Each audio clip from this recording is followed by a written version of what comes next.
নমস্কার বন্ধুরা, রিয়া কুকিং ব্লগে আপনাদের সবাইকে স্বাগত। তো বন্ধুরা, আজকে দেখো সন্ধ্যাবেলা বৃষ্টি বৃষ্টি ঠান্ডা ঠান্ডা ওয়েদারে চলে এসেছি আমি আর মা। তো সন্ধ্যাবেলা দেখো আমরা আজকে সোয়াবিনের পকোড়া বানাবো। তো সোয়াবিন নিয়ে এসেছি, একটা ডিম নিয়ে এসেছি, এদিকে বেসন যা যা লাগে সব কিছু নিয়ে এসেছি। তো মা এখন পেঁয়াজ আদা রসুনগুলো ছুলে নেবে, আমি এইদিকে উনুনটা ধরিয়ে দিয়েছি, এবার কড়াইতে চাপিয়ে দেবো। আমি এখন পেঁয়াজগুলো কেটে নেব। তো কড়াইটা চাপিয়ে দিয়েছি, সয়াবিনগুলো সেদ্ধ করার জন্য কড়াইতে জল দিয়ে দেবো। জল দিয়ে দিয়েছি, জলটা একটু গরম হতে থাকবে।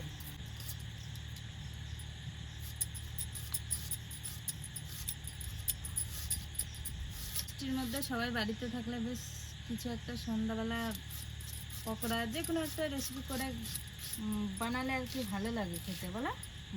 সবাই মিলে। তো বন্ধুরা, আজকে আমরা সোয়াবিনের পকোড়া বানাতে চলে এসেছি। তো কিভাবে সোয়াবিনের পকোড়াটা বানাই আপনারা সবাই দেখতে থাকুন। মা, জলটা গরম করে সোয়াবিনে ঢেলে দেবো? না, এখন না, আগে সোয়াবিনগুলো ঢেলে দেবো। এদিকে সয়াবিনগুলো ঢেলে দে কড়াইতে। জলটা একটু গরম হয়ে নিবি। কাটা হয়ে গেছে, এখন আদাটা ছুলে নেব আর রসুনটা ছুলে নেব। আমার এইদিকে জলটা গরম হয়ে গেছে, এবার সোয়াবিনগুলো জলের মধ্যে সেদ্ধ দিয়ে দেবো। সোয়াবিনগুলো দিয়ে দিয়েছি, এবার সোয়াবিনটা একটু জাল হলেই নামিয়ে নেব।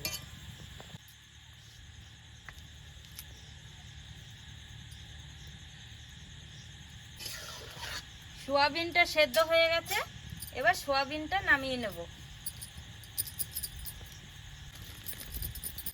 সোয়াবিনটা নামিয়ে নিয়েছি। তো বন্ধুরা, সোয়াবিনটাকে ভালো করে সেদ্ধ করে ধুয়ে নিয়েছি। এরপরে বেসন, চালের গুঁড়ি সব কিছু দিয়ে সোয়াবিনটাকে মাখিয়ে নেব। সবার ফার্স্টে দিয়ে দেবো বেসন, তারপর চালের গুঁড়ি দিয়ে দেবো। তো বেসনের পরিমাণটা কম দিয়েছি, চালের গুঁড়ির পরিমাণটা বেশি দিয়েছি, তাহলে খেতে খুব মুচমুচে হবে। তো বেসন চালের গুঁড়ি দিয়ে দিয়েছি, এবার লবণ দিয়ে দেবো। লবণ দিয়ে দিয়েছি, এবার হলুদ দিয়ে দেবো। এরপরে লঙ্কার গুঁড়িটা দিয়ে দেবো। লঙ্কার গুঁড়ো দিয়ে দিয়েছি, এবার কেটে রাখা পেঁয়াজ কুচিগুলো দিয়ে দেবো। সব কিছু দিয়ে দিয়েছি, এবার একটু হালকা জল দিয়ে ভালো করে সব কিছু মাখিয়ে নেব।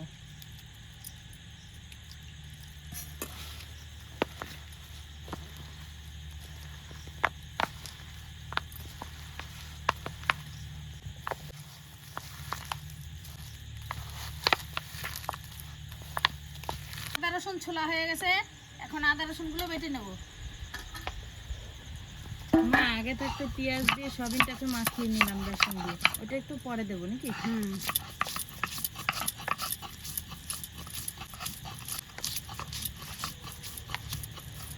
সয়াবিনগুলো একবার সেদ্ধ করে নিয়েছি, তুলতুলে হয়ে গেছে, নরম হয়ে গেছে সয়াবিনগুলো।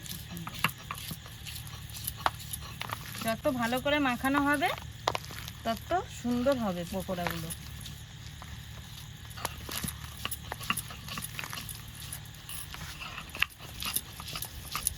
আদা রসুন বাটা হয়ে গেছে, নামিয়ে নেব।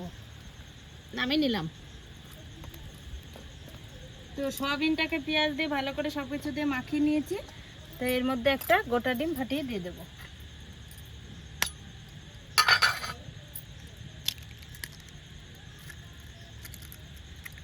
ডিম দিয়ে দিয়েছি, এরপরে আদা রসুন বাটাটাও দিয়ে দেবো।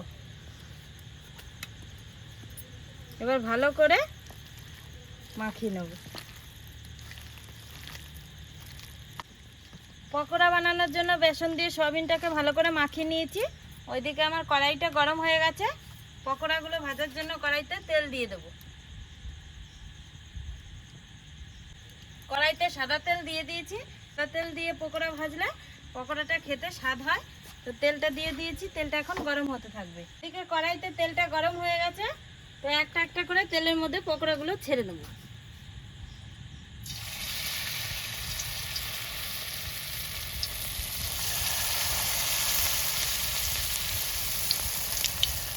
মা, পকোড়া কিন্তু ছোট ছোট করে বানালেই খেতে ভালো টেস্ট হয়, বলো?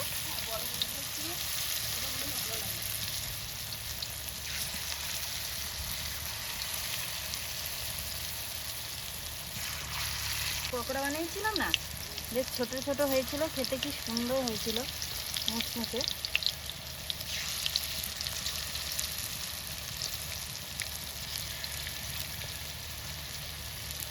পকোড়াগুলো তেলের মধ্যে ছেড়ে দিয়েছি, এবার ভাজা হতে থাকবে পকোড়াগুলো। পকোড়াগুলো এক পিঠ ভাজা হয়ে গেছে, এবার পকোড়াগুলো নেড়ে ছেড়ে উল্টিয়ে নেব। পকোড়াগুলো উল্টিয়ে নিয়েছি, পকোড়াগুলো আর এক পিঠ ভাজা হতে থাকবে। পকোড়াগুলো লাল লাল করে ভাজা হয়ে গেছে, এবার নামিয়ে নেব।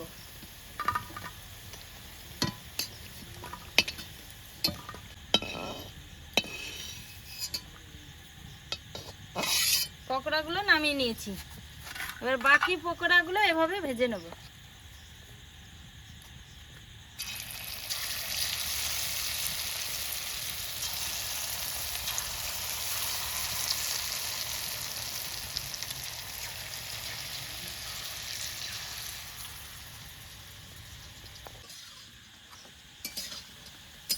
তো বন্ধুরা, আমার সব পকোড়াগুলো ভাজা হয়ে গেছে, এবার পকোড়াগুলো নামিয়ে নেব।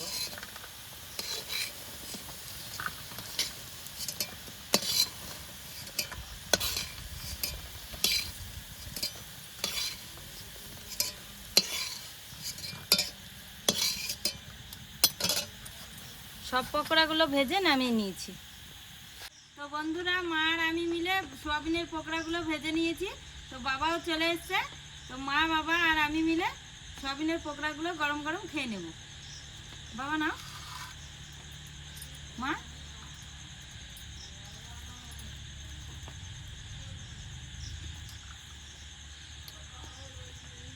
দারুণ সুন্দর হয়েছে কিন্তু মা, মুচমুচে হয়েছে না? ভালো হয়েছে।